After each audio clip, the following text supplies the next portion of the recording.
오늘은 개인회생 제도를 소송에서 어떻게 활용할 수 있는지에 대해서 좀 알아보도록 하겠습니다. 최근에 있어서 부동산 경기가 침체되다 보니까 이에 대한 소송들이 아주 많아지고 있습니다.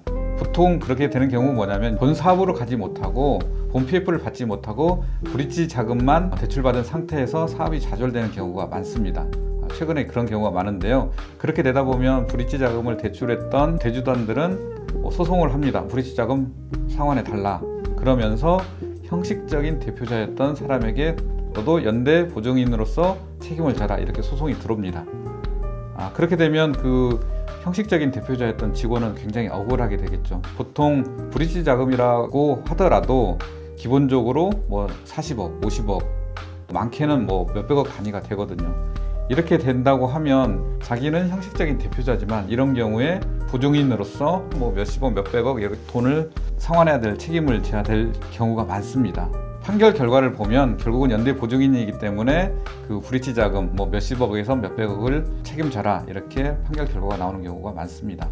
다만 그런 경우에 있어서 나는 실제 가진 재산은 뭐 몇십억, 몇백억이 될 수 없고 내가 가지고 있는 재산은 내가 가지고 있는 아파트 정도다. 그렇기 때문에 나는 그 책임을 질 수 없고 결국은 파산을 해야 된다, 아니면 개인회생을 해야 된다, 이렇게 나올 수밖에 없습니다. 대부분 그렇게 나오게 되면 대주단에서는 그러면 어차피 연대 보증인에 대해서는 책임을 강하게 물으려는 취지는 아니거든요. 그렇게 되면 당신이 가지고 있는 돈이 얼마요? 이렇게 묻고 내가 가지고 있는 재산은 한 5억 정도밖에 안 됩니다. 그렇기 때문에 이 금액으로 협상을 해서 조정으로 끝냅시다, 이렇게 나오면 대주단들은 그에 따라서 조정을 해주는 경우가 있습니다.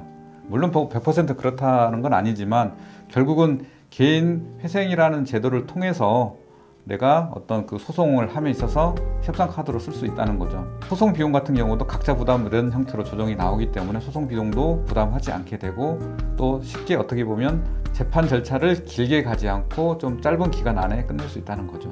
이런 장점이 있습니다.